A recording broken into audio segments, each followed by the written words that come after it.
Bismillahirrahmanirrahim. Assalamualaikum warahmatullahi wabarakatuh. Salam sejahtera untuk kita semua. Perkenalkan, saya Suhartila, mahasiswa Psikologi Universitas Negeri Makassar dengan NIM 21070150278 dari kelas K. Di sini saya akan memaparkan rangkuman materi mata kuliah Sejarah Aliran Psikologi dari pertemuan pertama sampai pertemuan ke-7. Pada pertemuan pertama, pendahuluan sejarah aliran psikologi, yang dimana kita dapat membahas tentang sejarah dan bagaimana psikologi didefinisikan, manfaat mempelajari sejarah psikologi, isu-isu dalam sejarah psikologi, pendekatan dan penulisan sejarah psikologi. Pada materi ini dapat kita ketahui bahwa secara bahasa psikologi merupakan ilmu tentang jiwa. Namun pemahaman mengenai jiwa tersebut dari waktu ke waktu mengalami pergeseran.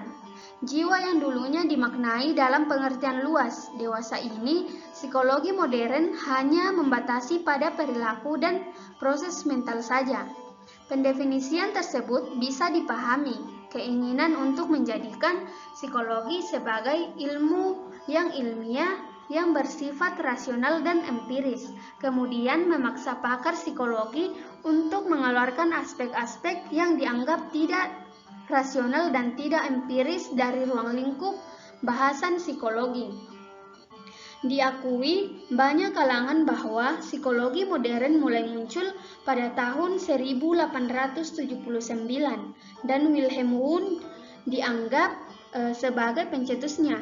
Namun Edwin Smith Papyrus menunjukkan bahwa pada zaman Mesir kuno pun sudah ada upaya untuk menghubungkan antara otak dengan perilaku. Ide-ide mengenai psikologi pun ditemukan dalam beberapa bangsa seperti Cina, Babilonia, Mesir, Ibrani, India, Persia, dan juga Yunani. Pada perkembangan sejarah ini, pemikiran psikologi mulai dari zaman Yunani kuno sampai sekarang. Yang dijelaskan bukan hanya pemikiran psikologi yang relevan dengan psikologi mainstream semata, tetapi juga pemikiran-pemikiran lainnya yang dimungkinkan akan memperkaya pemahaman kita mengenai jiwa manusia secara holistik. Pada materi ini dapat dijelaskan bahwa psikologi yang berorientasi budaya seperti psikologi lintas budaya, psikologi budaya, dan psikologi indigeneus, psikologi transpersonal, dan juga psikologi yang berbasis nilai-nilai keagamaan seperti psikologi Islam yang akan dijelaskan. Sejarah pemikiran psikologi baiknya dipelajari dan dipahami oleh mahasiswa psikologi agar memperkaya perspektif dalam memahami suatu masalah, memperdalam pemahaman mahasiswa mengenai psikologi, memperkenalkan kegiatan mahasiswa bagaimana mengenai timbul tenggelamnya suatu pemikiran psikologi, menghindarkan mahasiswa dari jatuh dua kali pada lubang yang sama, menstimulasi munculnya ide-ide baru mahasiswa, dan memenuhi rasa ingin tahu mahasiswa mengenai suatu pemikiran tertentu. Sejarah mencatat bahwa perkembangan pemikiran psikologi selalu berkaitan dengan isu-isu tertentu. Ada banyak isu yang menjadi sorotan dari berbagai pakar psikologi, namun ada beberapa isu yang dari waktu ke waktu selalu muncul. Isu-isu tersebut antara lain seperti isu tentang jiwa, karakteristik alamiah manusia, relasi jiwa dan raga, sumber pengetahuan, serta universalitas visi relativitas pengetahuan. Pada pertemuan kedua, psikologi pada masa Yunani kuno. Pada materi ini kita akan membahas perkembangan ilmu psikologi di masa Yunani kuno. Isu di masa Yunani kuno yang meliputi metafisika, epistemologi, dan moralitas. kita juga membahas tentang mengenal tokoh-tokoh di masa Yunani kuno dan bagaimana pemikiran yang berkembang, serta pemikiran psikologi pada kaum sofis. Pada materi ini, kita menemukan bahasan secara spesifik mengenai psikologi pada masa Yunani kuno bukanlah sesuatu yang mudah.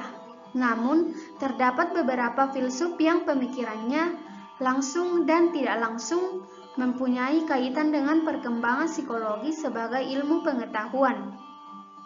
Para filsuf tersebut antara lain Thales 625 sampai 547 sebelum Masehi, Heraklitus 540 sampai 480 sebelum Masehi, Parmenides 540 sampai 470 sebelum Masehi, Empedokles 492 sampai 435 sebelum Masehi, Pitagoras 580 sampai 500 sebelum Masehi, dan tokoh-tokoh lainnya.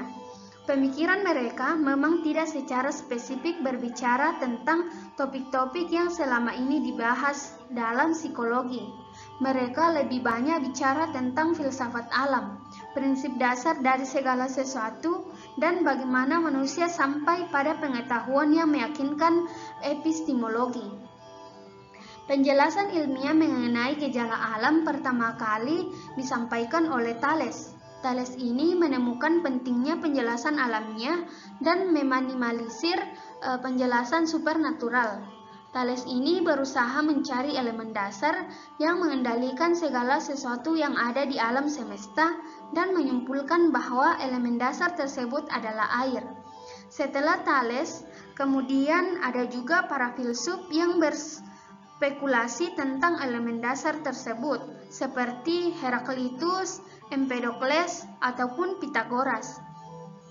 Selain mengenai elemen dasar, pada zaman Yunani kuno juga terdapat diskursus mengenai kemampuan manusia mencapai pengetahuan objektif. Heraklitus menganggap bahwa realitas itu dalam proses menjadi becoming. Baginya yang pasti adalah perubahan. Berbeda dengan Heraklitus, Parmenides justru menganggap bahwa segala perubahan itu adalah ilusi.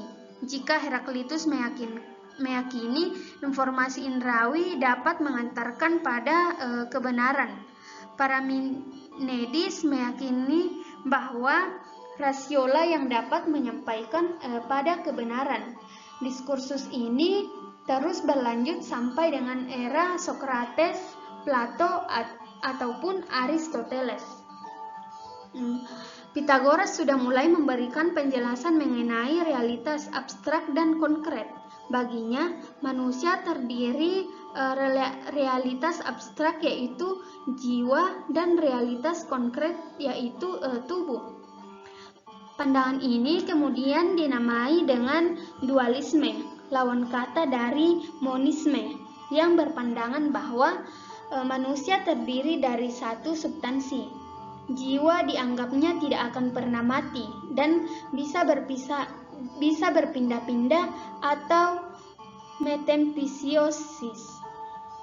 Hippocrates kemudian berspekulasi mengenai 4 elemen dasar seperti yang disampaikan oleh Empedokles tersebut, yang berhubungan dengan 4 cairan dalam tubuh manusia, yaitu darah, empedu kuning, empedu hitam, dan lendir. Cairan dalam tubuh manusia dan ini berpengaruh terhadap kesehatan fisik maupun mental.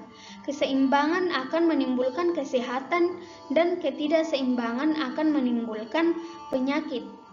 Pandangan Hippocrates ini kemudian berpengaruh pada Galen dan juga Fakhruddin Ar-Razi. Setelah muncul kaum sofis yang pesimis terhadap kemampuan manusia mencapai kebenaran objektif, Yunani kuno kemudian memasuki masa emas di eranya Socrates, Plato, dan Aristoteles. Socrates sendiri sebenarnya termasuk kaum sofis, namun ia masih meyakini adanya kebenaran objektif atau esensi. Dengan menggunakan metode dialektika atau bercakap-cakap, Sokrates membuktikan bahwa kebenaran objektif itu ada. Apa yang disampaikan Sokrates tersebut merupakan cikal bakal metode induksi dalam memperoleh pengetahuan, yaitu memperoleh kesimpulan umum berdasarkan data-data spesifik. Pada masa ini, filsafat memang menjadi lebih antroposentris, dan hal itu tampak pada filsafat Sokrates. Sokrates ini sudah bicara tentang kesejahteraan fisik ataupun jiwa. Untuk mendapatkan kesejahteraan, Sokrates mensyaratkan diperolehnya rate atau keutamaan. Untuk dapat memperoleh keutamaan diperlukan pengetahuan tentang nilai-nilai keutamaan. Salah satu nilai keutamaan yang dianggapnya penting adalah mengenali diri sendiri atau know thyself. Filsuf di masa Yunani kuno yang pemikirannya lebih banyak bersinggungan dengan psikologi adalah Plato dan Aristoteles. Tentang adanya kebenaran objektif, Plato memiliki pemikiran yang hampir sama dengan Sokrates. Namun, kalau esensi Sokrates terkait dengan realitas, idea Plato tidak ada kaitan apapun dengan realitas. Plato meyakini bahwa yang bisa mengetahui idea hanyalah rasio yang merupakan fungsi jiwa. Hal ini berbeda dengan Sokrates yang memungkinkan indera mengetahui esensi. Mengenai jiwa, Plato termasuk penganut dualisme seperti halnya Pythagoras. Plato berpendapat bahwa jika mempunyai 3 unsur yang bersifat hierarkis, yaitu reason, passion atau emosi, dan appetite atau nafsu seperti lapar, haus, dan dorongan seksual. Bagi Plato, dinamika ketiga unsur jiwa tersebut juga berpengaruh pada kesejahteraan jiwa. Kesejahteraan jiwa ini hanya diperoleh jika reason berhasil mengendalikan passion dan appetite. Dan sebaliknya, gangguan psikologis akan terjadi jika reason dikuasai oleh passion dan appetite. Aristoteles pun sependapat dengan esensinya Plato. Namun, Aristoteles mensyaratkan penelitian terhadap alam untuk sampai kepada pengetahuan mengenai esensi. Aristoteles tampaknya mempercayai pengetahuan yang diperoleh melalui indrawi ataupun rasio. Aristoteles ini memandang bahwa pengetahuan indrawi penting sebagai dasar bagi pembentukan common sense, passive reason, dan active reason. Pengetahuan indrawi tersebut kemudian akan disimpan dalam memori. Aristoteles bahkan menyampaikan 4 hukum yang menghubungkan pengetahuan indrawi. Selain itu, seperti halnya Plato, Aristoteles membagi jiwa menjadi 3, yaitu vegetative self, sensitive self, dan rational self. Kebahagiaan sejati hanya mungkin diperoleh jika rasionalnya dapat mengendalikan jiwa vegetatif dan jiwa sensitifnya.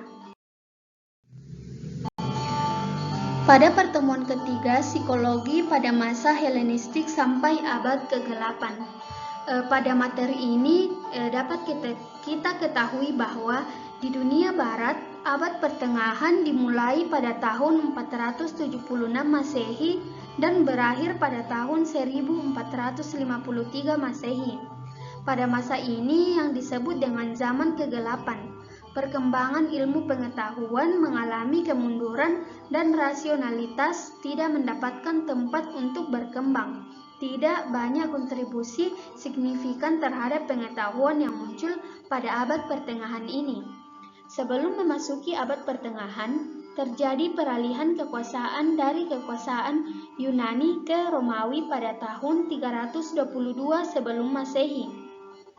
Dan masa ini biasanya disebut dengan masa Helenistik. Masa ini ditandai dengan ditolaknya pemikiran-pemikiran Yunani kuno yang bersifat abstrak dan tidak realistis. Mereka lebih suka dengan filsafat yang membahas masalah kehidupan praktis sehari-hari daripada yang membahas masalah teoretis spekulatif. Pada masa Helenistik ini, muncul beberapa pemikiran yang sebagiannya anti-filsafat dan sebagiannya lagi pro-filsafat. Skeptisisme yang dipelopori oleh Piro 360-270 sebelum Masehi dan sinisme yang dipelopori oleh Antisthenes 445-365 sebelum Masehi merupakan aliran pemikiran yang tidak suka dengan filsafat, dan mereka pesimis dengan kemampuan manusia dalam menemukan pengetahuan yang benar.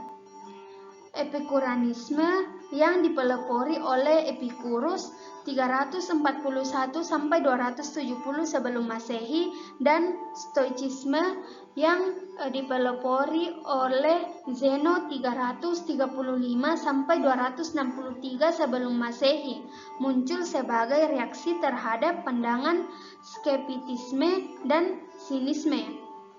Epikureanisme dan Stoisme mempercayai adanya prinsip tunggal yang mengendalikan alam semesta, dan manusia dianggapnya memiliki kemampuan untuk memperoleh pengetahuan yang benar.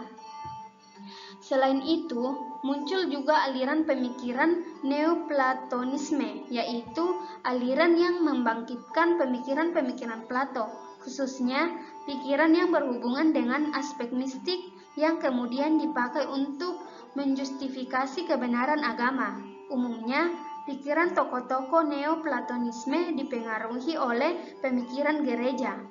Ada Philo, Plotinus, ataupun Agustin. Philo mempunyai pandangan bahwa jiwa dan raga manusia merupakan dua entitas yang terpisah. Jiwa ini dianggapnya sebagai entitas yang imaterial dan terpenjara pada raga yang material. Philo tidak percaya terhadap kemampuan manusia dalam memperoleh pengetahuan, baik terhadap kemampuan manusia dalam memperoleh pengetahuan, baik melalui rasio ataupun pengalaman indrawi. Pandangan Plotinus mengenai jiwa dan raga manusia tidak jauh berbeda dengan Philo. Plotinus mempunyai keyakinan bahwa manusia memiliki kemampuan untuk mengalami pengalaman yang paling berharga, yaitu pengalaman transendental. Untuk memperoleh kebahagiaan, Plotinus mengatakan bahwa penyucian diri dan menyatu dengan Tuhan akan mendatangkan kebahagiaan. Agustin merupakan tokoh yang pemikirannya sangat berpengaruh pada abad pertengahan. Beliau sudah berbicara tentang indera dalam dan meyakini akan kebenaran pengalaman subjektif manusia. Agustin juga sudah berbicara tentang ingatan, perhatian, dan aktivitas kognitif lainnya. Pada masa ini juga muncul seorang dokter yang sebagian pemikirannya berpengaruh terhadap ilmu psikologi, yaitu Galen. Galen ini mempunyai keyakinan bahwa fungsi biologis dan psikologis manusia itu dipergerakkan oleh animal spirit, bersumber dari pemikiran Hippocrates. Galen pun kemudian mengembangkan tipe kepribadian yang masih banyak dikutip sampai sekarang, yaitu kepribadian berdasarkan 4 cairan yang ada di dalam tubuh. Ada kepribadian sanguis, melankole, kolerik, dan flegmatik.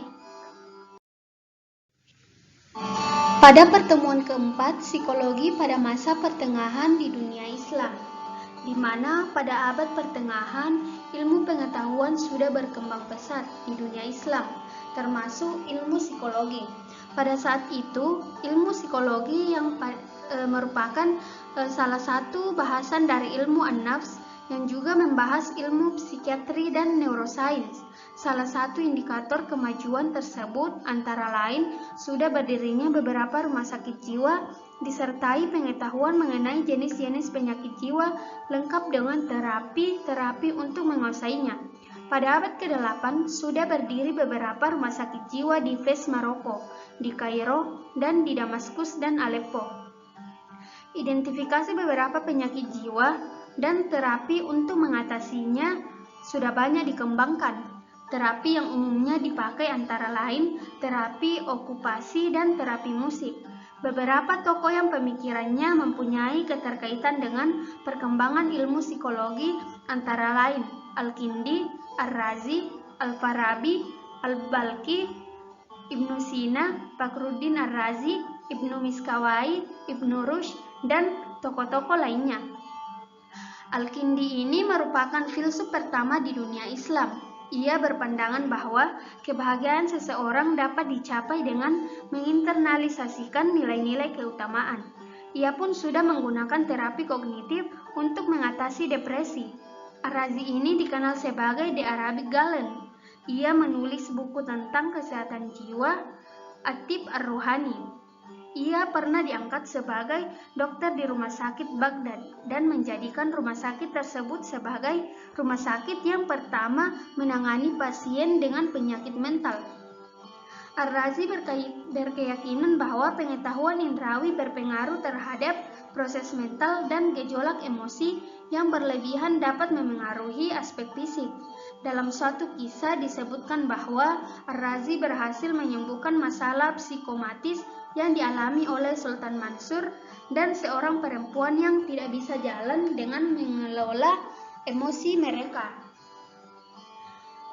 Dalam mengobati penyakit, Ar-Razi pun menggunakan metode distraksi, diet, mandi, pemberian obat kimia, permainan catur, dan musik. Al-Farabi dikenal sebagai neuroplatonisme Islam. Pikirannya tentang psikologi antara lain tentang jiwa.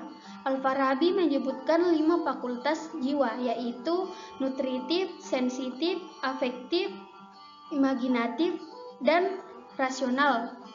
Pikiran lainnya adalah mengenai penggunaan seni untuk terapi. Ia berpendapat bahwa musik berpengaruh positif terhadap jiwa. Musik bisa menghilangkan kecemasan dan meningkatkan kebahagiaan. Selanjutnya Al-Balkhi. Beliau menulis buku Masali Al-Abdan wa Al-Anfus, yaitu buku yang menjelaskan relasi jiwa dan raga. Gagasan jiwa yang menarik perhatiannya adalah depresi. Dalam mengatasi depresi, Al-Balkhi menggunakan terapi eksternal yaitu ngobrol dan memberi nasihat, dan terapi internal yaitu dengan mengembangkan pikiran-pikiran yang membuatnya mampu mengendalikan situasi. Selanjutnya Ibnu Sina. Beliau dikenal dengan bukunya mengenai masalah kesehatan Al-Qanun Fiktif, dan ada yang menyebutkannya sebagai pionir psikologi fisiologi. Ibnu Sina menyebutkan bahwa jiwa terdiri dari 3 tingkatan, yaitu jiwa nabati atau vegetatif, jiwa hewani atau animal, dan jiwa insani atau rasional. Ia berpendapat bahwa penyakit fisik tidak selalu bersumber dari masalah fisiologis. Baginya, orang sakit bisa saja karena ia menganggap dirinya sakit, ataupun berhubungan dengan masalah neuropsikologi. Selanjutnya, Ibnu Sina ini sudah membahas mengenai berbagai gangguan jiwa seperti insomnia, mania, halusinasi, nightmare, dementia, epilepsi, stroke, paralisis, vertigo, melankolia, dan tremor. Dalam menangani pasien, Ibnu Sina kadang menggunakan word association, terapi musik, pernapasan, ataupun terapi membaca. Selanjutnya Ibnu Miskawai. Beliau dikenal sebagai pemikir muslim yang sudah berbicara tentang evolusi. Ibnu Miskawai ini menyebutkan adanya 4 tahap evolusi, yaitu evolusi mineral, evolusi tumbuhan, evolusi hewani, dan evolusi manusia. Ia pun sudah menjelaskan tentang kepribadian dan kesehatan mental. Kemudian Fakhruddin Ar-Razi. Beliau sudah membahas tentang perbedaan-perbedaan personal. Ia pun sudah membahas tentang ilmu membaca karakter berdasarkan bahasa nonverbalnya. Bahasanya mengenai tipe-tipe kepribadian banyak dipengaruhi oleh Galen. Menurutnya, terdapat 8 tipe kepribadian dan karakteristiknya, yaitu kepribadian panas, dingin, basah, kering, panas kering, panas basah, dingin kering, dingin basah. Ibnu Rushd dikenal sebagai tokoh rasionalisme dalam Islam. Pikirannya mengenai psikologi antara lain mengenai jiwa, kecerdasan, memori, dan kebahagiaan. Pada pertemuan kelima, psikologi pada masa pencerahan. Pada materi ini kita ketahui bahwa setelah mengalami masa kegelapan, Eropa kemudian memasuki masa kebangkitan yang biasanya disebut dengan masa Renaissance. Renaissance yang bermakna terlahir kembali berawal dari Italia dan menyebar ke negara-negara Eropa lainnya. Masa Renaissance yang berlangsung dari tahun 1450 sampai dengan tahun 1600-an ditandai dengan kepercayaan yang tinggi terhadap potensi dan kemampuan manusia dalam memecahkan masalah kehidupan. Pada masa Renaissance ini, peran agama dimarginalisasi dan ada semangat yang sangat luar biasa untuk menggali warisan pemikiran dari zaman Yunani kuno. Selain itu, masa Renaissance juga ditandai dengan prosesnya tentu tidak mulus. Ide-ide Renaissance ini awalnya mendapatkan resistensi dari kaum gereja. Munculnya Renaissance tidak lepas dari pengaruh faktor eksternal dan faktor internal. Faktor eksternal yang memengaruhi antara lain kontribusi peradaban Islam yang memang sudah terlebih dahulu mengalami kemajuan. Walaupun sebagian ahli tidak mengakuinya, kontribusi peradaban Islam terhadap Renaissance sulit dibantah.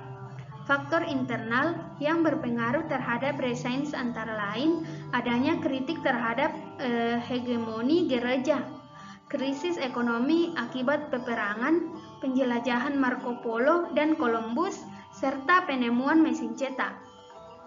Ide Renaissance diklaim bersumber dari pemikiran Francesco Patriarch 1304 sampai 1374. Patriarch mempercayai bahwa manusia mempunyai hak untuk mengatur sendiri kehidupannya dan lebih memilih penjelasan-penjelasan alamiah daripada penjelasan teologi. Patriarch ini mempunyai obsesi untuk membebaskan manusia dari pikiran-pikiran kaum skolastik yang dianggapnya mengekang potensi manusia untuk berkembang, dan baginya agama sebaiknya hanya mengurusi masalah-masalah personal. Selain Patriarch, yang berkontribusi terhadap Renaissance adalah Pico, Erasmus, dan Luther. Setelahnya, kemudian muncul tokoh-tokoh yang pemikirannya berpengaruh besar terhadap perkembangan ilmu pengetahuan seperti Copernicus, Kepler, Galileo, dan Newton. Tokoh pada masa Renaissance yang pemikirannya berhubungan dengan psikologi adalah Juan Louis Vives 1492 sampai 1540. Beliau sudah berbicara tentang emosi, memori, dan belajar. Selepas masa Renaissance, yaitu pada abad ke-16 sampai abad ke-19, muncul dua aliran pemikiran besar yang satu sama lain saling bertentangan, yaitu empirisme dan rasionalisme. Empirisme menyatakan bahwa pengetahuan manusia hanya bisa diperoleh melalui pengalaman, sedangkan rasionalisme pemikiran yang menyatakan bahwa pengetahuan manusia hanya bisa diperoleh melalui pikiran atau rasio. Tokoh-tokoh empirisme antara lain Bacon, Locke, Hobbes, dan Hume, dan tokoh-tokoh rasionalisme antara lain Descartes, Spinoza, dan Leibniz. Berbeda dengan empirisme dan rasionalisme, Kant memilih jalan tengah dengan mensinergikan antara empirisme dan rasionalisme. Bagikan pengetahuan itu bisa bersumber dari pengalaman atau a priori dan rasio. Berkaitan dengan ilmu psikologi, sepanjang psikologi berdasarkan prinsip pada prinsip metafisika atau menggunakan metode introspeksi terhadap pengalaman subjektif yang sifatnya tidak pasti, kan keberatan dengan kemungkinan ilmu psikologi untuk menjadi ilmu yang rasional dan empirik.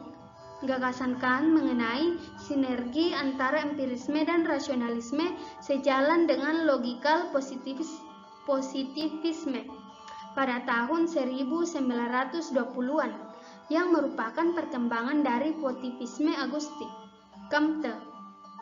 Comte sendiri ini dikenal sebagai pendiri ilmu sosiologi dan positivisme.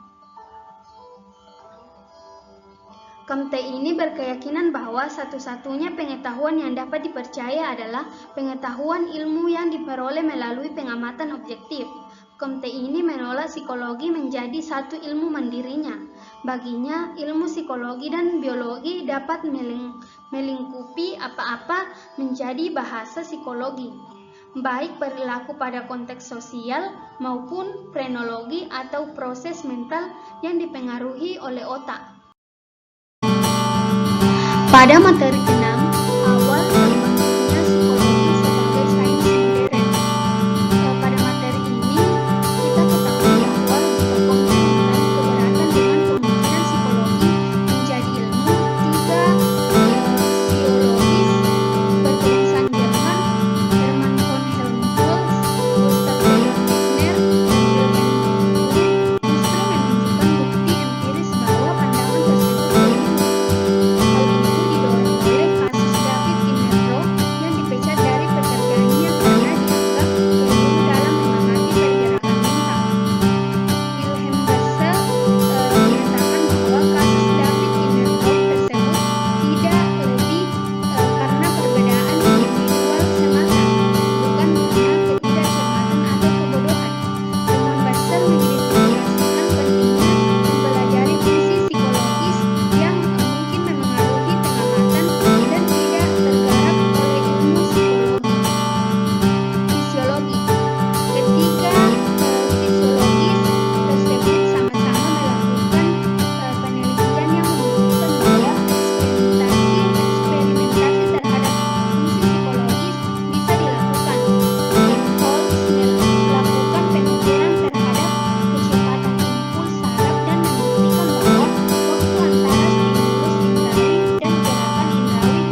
Pada pertemuan